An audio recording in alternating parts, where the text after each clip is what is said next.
করছে। একটি পরিসংখ্যান যদি আপনাদের জানাই যে জেলার ৪৭টি ইউনিয়নের ৫১৭ বর্গ কিলোমিটার এলাকায় এখন পানির নিচে এবং প্লাবিত হাজার হাজার হেক্টর ফসলের মাঠ।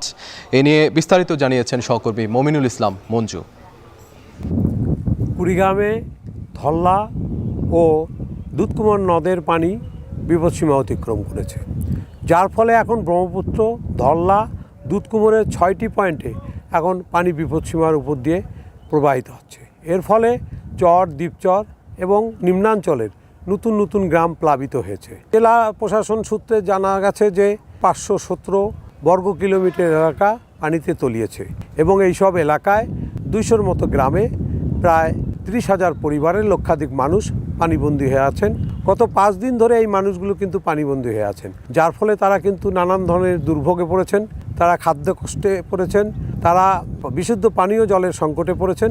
মূলত তারা বেশিরভাগ পরিবার দিনমজুরির উপর নির্ভরশীল। তারা কাজে যেতে না পারায় তাদের ক্ষমতা ক্রমেই কমে আসছে, যার ফলে তাদের দুর্ভোগও কিন্তু বাড়ছে। পাশাপাশি জেলায় ৬,৬১৫ হেক্টর বিভিন্ন ফসলের ক্ষেত এখন পানির নিচে, যার ফলে কৃষকরা কিন্তু দুশ্চিন্তায় দিন কাটাচ্ছেন।